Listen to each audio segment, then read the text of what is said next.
what must a judge do to not only adhere to the letter of the Code of Judicial Conduct, but to also adhere to the spirit of such code?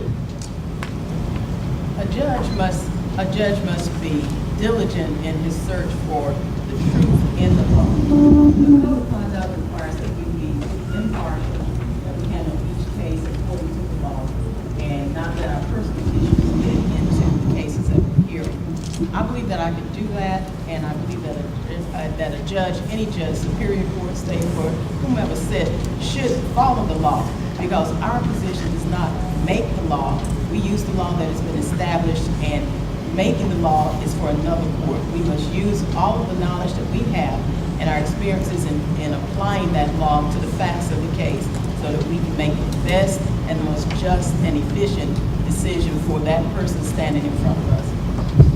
Thank you very much, Ms. Hawks. Mr. Rothenberg, do you believe that Georgians have adequate access to the courthouse? If yes, what will you do to assure continued adequate access? If no, what can be done to provide better access? That's a very interesting question. We in Georgia have an open and transparent court, and I think that it's very important to recognize that the court belongs to each and every one of you.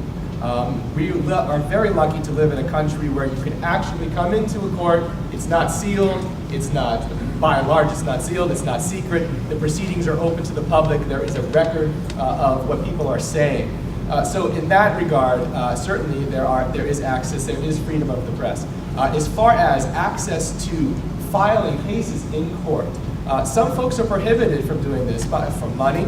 It's getting more and more expensive to file cases in court, and I can honestly tell you that appeals in our state are really increasing in fees, which puts the onus on us as trial judges to get it right the first time.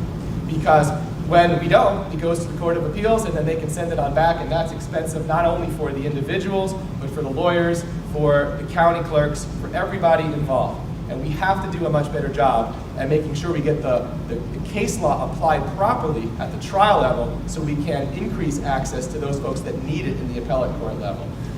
That being said, I also believe that the court needs to be more online, more interactive. We need to post our court calendars more than we do. We need to have the judges out in the community, talking to individuals, getting to know them. People need to know who their judges are. We work for you, and the court belongs to you, and that's why forums like this and elections like this are a good thing. So I would have to say, overall, we do a pretty good job of that here in Georgia, but we can still build on the solid foundation that we have.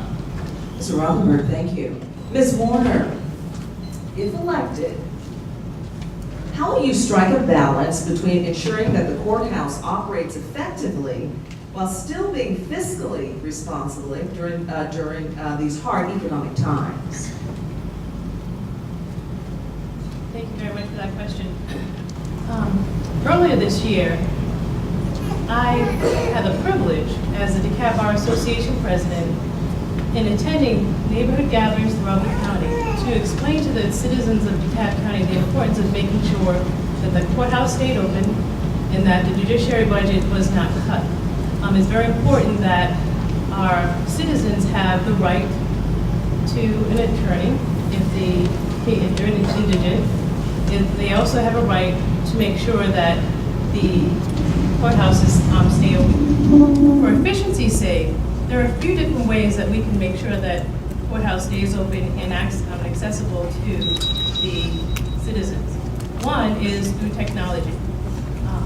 It's very important that we do take into consideration what DeKalb County has already established as far as